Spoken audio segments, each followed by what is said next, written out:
Hello जी, नमस्ते। कैसे हैं आप सब? आ गए वापस? बढ़िया, स्वागत है, वेलकम। तो आज के वीडियो में हम बात कर रहे हैं नेटफ्लिक्स के कैपेसिटी डिजाइन की, capacity planning, system design for Netflix. अब जैसे आई थिंक जब आज की तारीख में मैं वीडियो रिकॉर्ड कर रहा हूँ, नेटफ्लिक्स पे बॉर्डर 2 आ चुकी है शायद। Border 2 is a very good movie अपने सनी पाजी। तो हम ये देखना चाहते हैं कि जैसे ही बॉर्डर 2 आई या फिर कोई भी बढ़िया सी मूवी आई नेटफ्लिक्स पे, मिलियंस ऑफ यूजर्स जब उसको एक साथ देख रहे हैं तो सर्वर क्रैश नहीं हो रहा है, सब एक साथ देख पा रहे हैं एट ए टाइम। बहुत सारे यूजर्स देख पा रहे हैं नेटफ्लिक्स को, बहुत सारे लोग लॉग इन है एट ए टाइम, ये सब कुछ चल रहा है। तो ये सब कैसे हो रहा है? Capacity planning. तो जैसे पुराने टाइम पे क्या होता था कि डीवीडी आती थी। अब जैसे बॉर्डर 2 आई है, उस टाइम पे गदर मूवी आई थी। सपोज डीवीडी बिक रही और पूरी दुनिया के लोग पहुंच गए एक ही दुकान पे, मुझे बॉर्डर 2 की डीवीडी दो या फिर गदर की डीवीडी दो, तो क्या संभव है? नहीं। इसलिए टेक्नोलॉजी और एआई यूजफुल है। यहाँ पे मूवीज मतलब है प्रोडक्ट, यूजर्स है कस्टमर। सीडीएन आप लोगों को कई बार समझाया जा चुका है, ठीक है। Content delivery network, local ware house है, स्टोरेज हमारा सेंट्रल वेयर हाउस है। सिस्टम डिजाइन हमेशा एस्टिमेशन पे चलता है, जंक्शंस पे हम चलाते हैं, ठीक है। तो 100 मिलियन डेली एक्टिव यूजर्स हम लोग अस्यूम कर लेते हैं नेटफ्लिक्स के। पीक ट्रैफिक 10%, ठीक है। कभी जैसे कोई वेब सीरीज का कोई सेकंड या थर्ड सीजन आया हो, जैसे मुझे तो याद नहीं आ रहा है, नेटफ्लिक्स पे देखे हुए टाइम हो गया। तो कॉन्करेंट यूजर्स का क्या मतलब होता है? एक साथ कितने लोग देख रहे हैं। तो 100 मिलियन इंटू 10%, 10 मिलियन अगर कॉन्करेंट व्यूअर्स है तो कैसे होगा? तो इधर वीडियो स्ट्रीम होता है तो वीडियो के बिटरेट की अजम्पशन होता है, स्ट्रीमिंग क्वालिटी होती है। अगर आप 480p में देखते हो मूवी सीरीज कुछ भी, तो 1 mbps चलता है अप्रोक्सीमेटली। 720p पे 3 mbps, 1080p पे 5 mbps, 4K अल्ट्रा में देखते हो आप आराम से तो 15 MB पर सेकेंड यूज होता है। ये वीडियो का बीट रेट है, अजम्पशन है हमारा। तो कोई 480p पे देख रहा है, कोई 4K पे देख रहा है, हमारे जैसे 1080 पे देखते हैं, ठीक है। तो अज्यूमिंग एवरेज बीट रेट है 5 mbps, ठीक है। 1080p पे जनरली सब लोग देखते हैं, 4K पे कोई कोई देखता है। तो बैंडविड्थ बहुत इंपॉर्टेंट है। बैंडविड्थ का कैलकुलेशन कॉन्करेंट यूजर से हमारे 10 million, each viewer 5 mbps mega bits पर सेकेंड, यहां पे बिट आ जाता है, ठीक है। अब जैसे कि मैं आप लोगों को बताऊं, मेरा इंटरनेट स्पीड टेस्ट अगर मैं करूं तो यहाँ पे आप देखोगे कि इधर बिट लिखा हुआ है, मेगा बिट्स पर सेकेंड, बाइट नहीं आता है। ये समझने की चीज है। तो टोटल बैंडविड्थ कितना हो गया? 10 million multiply by 5 mbps, 50 million mbps। मेरे को तो कितना आ रहा है, शायद कुछ आ रहा है मेरे को तो 75.7 mbps आ रहा है, ठीक है। बढ़िया है, अपना भी इंटरनेट है। 50 मिलियन mbps चाहिए रहता है। यहाँ पे CDN की नीड आ जाती है, कंटेंट डिलीवरी नेटवर्क, मतलब 50 TBps है ना, टेरा बिट्स पर सेकेंड। तो ये बहुत बड़ा स्केल है। तो इसके लिए हमको डिस्ट्रीब्यूटेड सिस्टम चाहिए, horizontal scaling. This requires distributed delivery. CDN की रिक्वायरमेंट है, direct serving from one server क्या पॉसिबल है? Not possible. CDN का क्या रोल होता है? Store content near users. User की रिक्वेस्ट जाती है एज सर्वर पे, एज सर्वर से ओरिजिन सर्वर पे रिक्वेस्ट जाती है, वहां से रिस्पॉन्स आता है एज सर्वर पे, फिर एज सर्वर रिस्पॉन्ड करता है यूजर को और एज सर्वर करता है कैशिंग। ये तो अब हम पूरा फ्लो समझ गए सीडीएन का। रात को 4 बजे मैं आपको नींद में उठाऊंगा और पूछूंगा सीडीएन क्या होता है, आप बोल पाओगे, है ना, बशर्ते आपने पिछले वीडियोस देखे हो। तो सीडीएन का क्या रोल है? Store content near users. क्या बेनिफिट्स है? Lower latency, faster streaming, backbone bandwidth reduce हो गई, improved scalability, user get content from nearest edge location.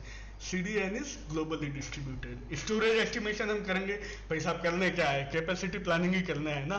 तो 1 लाख मूवीज एंड एपिसोड से सपोज करते हैं एवरेज साइज 5 GB पर वीडियो कंप्रेस करके हम मान लेते हैं। कुछ वेब सीरीज जैसे जिनके आजकल इंग्लिश के जो आते हैं वेब सीरीज, तो शायद 40-40 एपिसोड होते हैं, तो 5 GB पर वीडियो मान लेते हैं हम, है ना। तो टोटल स्टोरेज कितना चाहिए? 100,000 इंटू 5 GB, 500 TB तो केवल स्टोरेज चाहिए, ठीक है। केवल स्टोरेज चाहिए 1 लाख मूवीज एंड एपिसोड्स के लिए। अब इसमें मल्टीपल रेजोल्यूशन में रखा जाता है, 480p, 720p, 1080, 4K। रेप्लिकास भी तो होंगे, एक ही जगह थोड़ी ना रखा जाएगा। That is a risk, fault tolerance and high availability are the two features of cloud computing। हम शुरू से डिस्कस करते हुए आ रहे हैं। तो रेप्लिकास आर across regions, तो स्टोरेज चला जाता है हमारा 500 TB को मल्टीप्लाई कर देते हैं, मल्टीपल पेटाबाइट्स में स्टोरेज चला जाता है। वीडियो प्रोसेसिंग का अगर हम अजम्पशंस लें तो videos are not stored raw only, pipeline होती है उसकी पूरी। पहले वीडियो अपलोड होता है, उसका एनकोडिंग होता है, तरह तरह के एनकोडिंग के आते हैं, एल्गोरिथम आते हैं, कंप्रेशन के एल्गोरिथम आते हैं, मल्टीपल क्वालिटी के वर्जन आते हैं, स्टोरेज होता है। हमारा गोल क्या होता है? स्ट्रीमिंग परफॉर्मेंस ऑप्टिमाइज रहे। यूं नहीं कि एक साथ इतने सारे यूजर आ गए और नेटफ्लिक्स का सर्वर ही क्रैश हो गया, कोई देख ही नहीं पा रहा है। इतनी सारी मेहनत की जड़ ये है कि हमें यूजर एक्सपीरियंस इंप्रूव करना है। Reduce bandwidth usage, database sizing. Database does not store videos, database जो है वो स्टोर करता है यूजर का प्रोफाइल। मैं वैभव जोशी, मेरा ये है, ये है, ये है, लोकेशन, एज, जेंडर वगैरह वगैरह। वॉच हिस्ट्री करता है, रिकमेंडेशन करता है, सब्सक्रिप्शंस के बारे में बताता है। आई थिंक 4 तरह के प्लान होते हैं सब्सक्रिप्शन नेटफ्लिक्स में। हम तो क्या कि यूज़ किया है तो 199 वाला आता था पहले, अब तो पता नहीं, शायद ज़्यादा आता है। अस्यूमिंग 300 मिलियन यूजर्स, पर यूजर डेटा हमारा 10 KB है केवल प्रोफाइल वगैरह का, तो टोटल TB साइज अगर चला जाएगा 300 million into 10 KB, 3 into 10⁻8 into 10, 3 into 10⁻9, few TBs में चला गया वो, है ना। ये बहुत ज़्यादा होता है, इसको मैं यहाँ पे इतना मेंशन नहीं किया हुआ है, but this is very huge huge huge data, big data. Observation क्या होता है? वीडियो स्टोरेज का साइज ज़्यादा है, डेटाबेस तो ठीक है। वीडियो स्टोरेज का साइज हमारा पेटाबाइट्स में जा रहा है ना।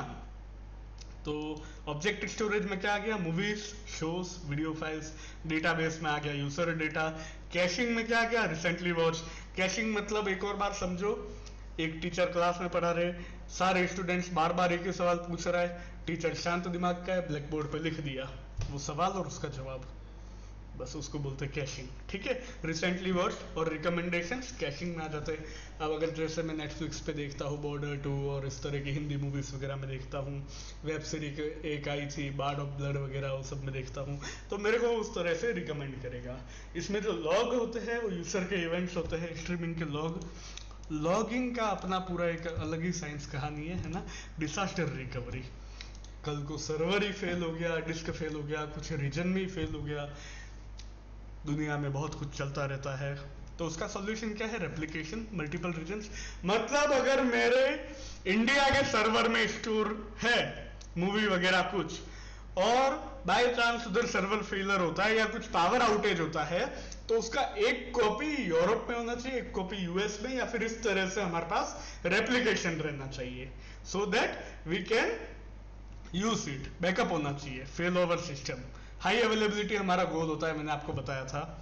इसका आर्किटेक्चर है, यूजर जाता है नेटफ्लिक्स ऐप पे, CDN होता है as a server, regional data centre होते हैं, ऑब्जेक्ट स्टोरेज होता है, डेटाबेस यूज होता है। स्ट्रीमिंग कैसे फ्लो होता है? कंटेंट अपलोड होता है, उसका एनकोडिंग, एनकोडिंग के कई सारे टेक्निक्स होते हैं, मल्टीपल वर्जन्स होता है, स्टोर होता है, CDN में डिस्ट्रीब्यूट होता है, मतलब ओरिजिन सर्वर और एज सर्वर की कनेक्टिविटी। ठीक है, फिर यूजर स्ट्रीमिंग करता है। स्केलेबिलिटी स्ट्रेटेजी, हॉरिजॉन्टल स्केलिंग मैंने आपको बताया था पिछले वीडियो में। अब सरकारी बैंक में जाओ, एक ही कर्मचारी बैठे, पासबुक के लिए आप खड़े हो लाइन में, 100 लोग और आ गए, 100 लोग पीछे खड़े, लाइन बढ़ती जा रही है, लाइन बढ़ती जा रही है। ये आप ढंग के प्राइवेट बैंक में जाओ, 4 लोग आ जाएंगे पास में, डिस्ट्रीब्यूट हो जाएगा traffic. Horizontal scaling, more viewers, add CDN nodes, add storage, add data centre. ठीक है, तो यहाँ पे हमारा काम क्या होता है? Serving massive video traffic in real time. देखो एक साथ हो रहा है, कॉन्करेंट की हमने बात की है, कॉन्करेंसी की, तो CDN सबसे इंपॉर्टेंट रोल प्ले करता है। स्टोरेज बहुत ज़्यादा है और डिलीवरी जो है वो स्केल पे करनी है। हमारा मेन ऑब्जेक्टिव क्या है? कैपेसिटी प्लान क्यों करना है? ताकि यूजर एक्सपीरियंस अच्छा रहे, लेटेंसी इंप्रूव्ड रहे। तो स्टोरेज हमने देखा पेटाबाइट में जा रहा है, की कंपोनेंट हमारा इस कहानी में भी जो हीरो है वो है CDN। बहुत ब्रीफ में हमने समझा नेटफ्लिक्स का कैपेसिटी प्लानिंग। आप लोग चैनल तक आए तो सब्सक्राइब कीजिए, लाइक कीजिए, कमेंट में बताइए कैसा लगा। 10 लोगों के साथ शेयर कीजिए, उनको बोलो 10 लोगों के साथ शेयर करें। चैनल पर आने के लिए आपका धन्यवाद। फिर मिलेंगे। Thank you.